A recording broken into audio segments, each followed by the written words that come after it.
Disclaimer, all events, people, and some places in this video are fictitious. In other words, I made this shit up. None of this really happened. It is for entertainment purposes only. Thank you, and enjoy the video. A thrilling holiday crime.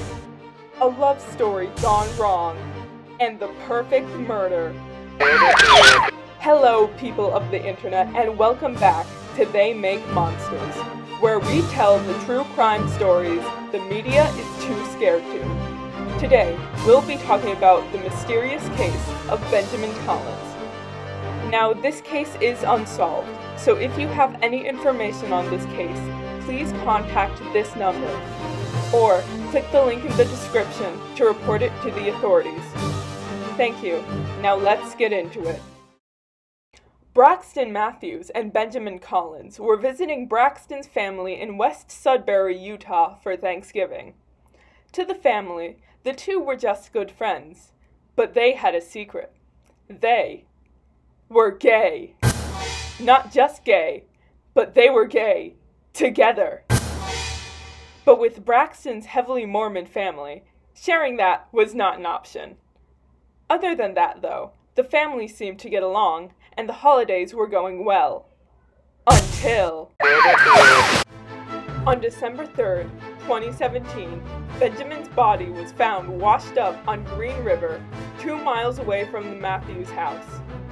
Police were only able to identify him because of his ID in his pocket. Investigators immediately began an autopsy, but gaining anything from it was difficult because the body had decayed so much. It was estimated he had died right after Thanksgiving, given the algae growth on his body. The autopsy revealed one other thing: a slice of pumpkin pie with bleach in his stomach. Investigators suspect that Benjamin was poisoned, but the manner of death was still unknown. With no other leads to go off of, investigators turned back to the Matthews family, but it would only raise more questions than answers. Police questioned the Matthews family, trying to piece together what happened before the murder, but something wasn't adding up. The Matthews, including Braxton, didn't seem aware of, or to even care about Benjamin's disappearance, and sometimes outright refused to answer questions. But that's not all. Police then questioned locals to see if anyone had seen what happened to Benjamin, but that too didn't give much information. It seemed that no one saw what happened, but at the mention of the Matthews family, the locals seemed to be afraid. One, Easton Burnham, who asked to remain anonymous, stated, "The Matthews are nothing but trouble. If there was a murder, then they were definitely involved somehow, specifically Zachariah. In fact, I would bet my firstborn child and all my life savings that Zachariah killed that guy. Wait, you're not going to tell them I, Easton Burnham, local plumber, said that though, right?" Clearly, something was up with this whole situation, and the Matthews had everything to do with it. So, a few days later, police came back to the Matthews house with a search warrant, but they found little evidence except for Benjamin's phone and luggage, and the pumpkin pie containing bleach in their dumpster. With the little bit of evidence police had, they made a list of possible suspects. The first suspect on the list is Braxton himself, being Benjamin's boyfriend. Braxton's DNA was also found on Benjamin's body, but nothing else pointed to Braxton being the murderer. From Benjamin and Braxton's phone records, it appeared they were in a happy, healthy relationship, so there was no reason for Braxton to kill Benjamin. However, he is still a suspect. Next up on the suspect list is Zachariah and Honey Dawn Matthews, Braxton's parents. But mostly Zachariah, as Honey Dawn believes that women should stay home and have babies. As I mentioned before, Zachariah was heavily Mormon and disapproved of people different than him in general. He made many Facebook posts about his homophobic views, but that's not all. The GPS on Zachariah's Tesla showed that at 2:34 a.m. on November 24th, he had driven from his house to the river.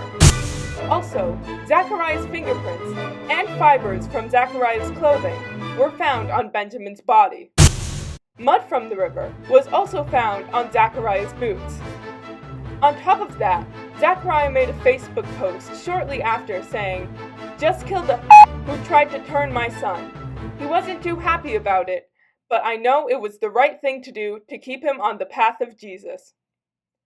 However, investigators say that all this evidence didn't point to Zachariah being the murderer because they just don't think it was him.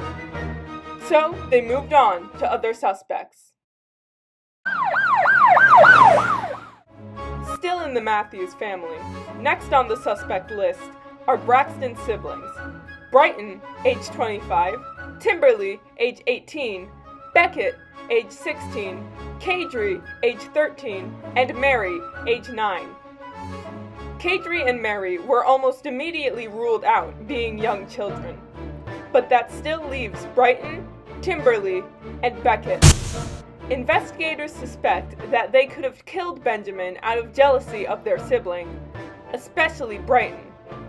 Being the oldest sibling, she had been pressured by her parents to find a husband.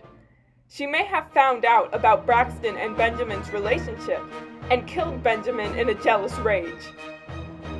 Upon investigation, there was no substantial evidence linking Brighton or any of the other Matthews siblings to the crime.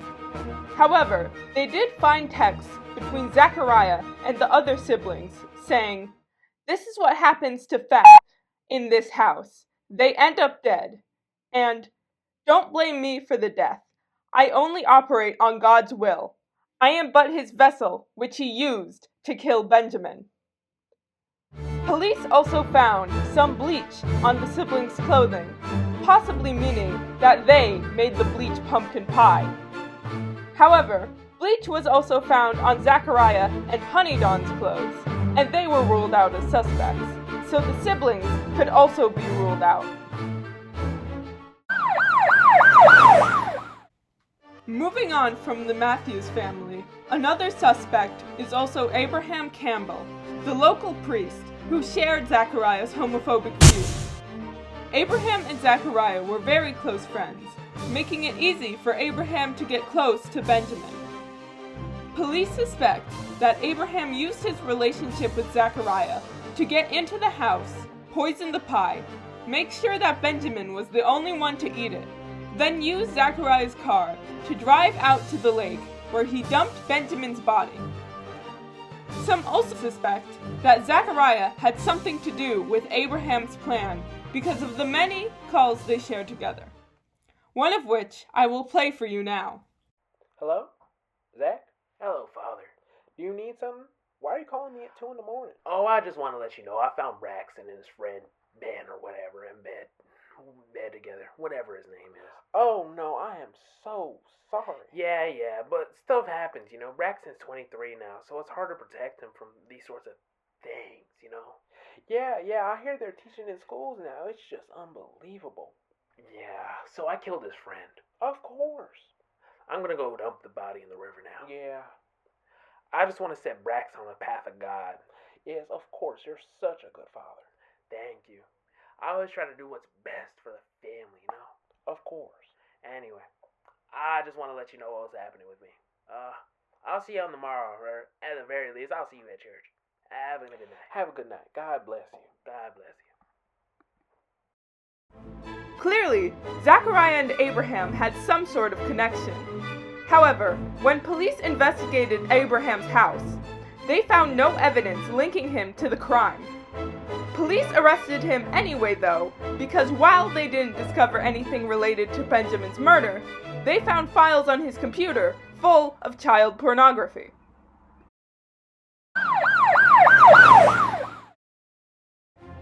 The last suspect in this case is Logan Holmes, the local homeless drunk. Local security cam footage shows Logan near the Matthews house at the time of the murder. However, these cameras cut out at 2 a.m. for an unknown reason. Logan usually spends his time ranting to passers-by about gay people and the Bible.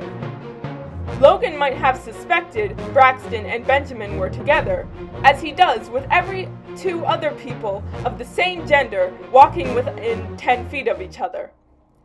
Police suspect that Logan bought the pumpkin pie from a store, spiked it with bleach, then scaled the wall and climbed into the Matthews house through an open window in the guest bedroom with the pie in hand, where he offered it to Benjamin, who gladly jumped at the chance to get some free pumpkin pie. However, he died shortly. Logan then climbed back down carrying the body and hotwired Zachariah's Tesla to dump Benjamin's body in the lake, and then promptly returned the Tesla. Police have named this the most likely scenario of what happened. However, when police questioned Logan, they got less than straightforward answers. Logan told police, "I didn't kill that boy. It was probably Zachariah.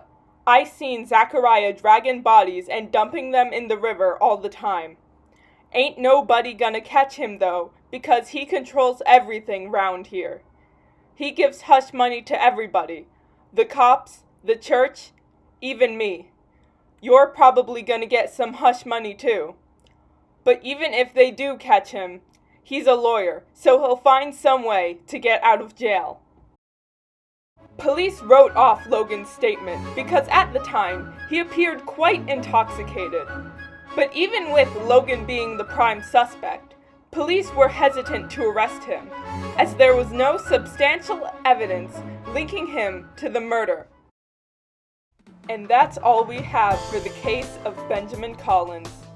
Again, if you have any information on this case, please call the number on the screen or click the link in the description to report it to the authorities. Make sure to like and subscribe for more true crime stories, and comment down below what you think happened to Benjamin. And always remember, if your family members are Mormons, don't go back for Thanksgiving. Thank you for watching.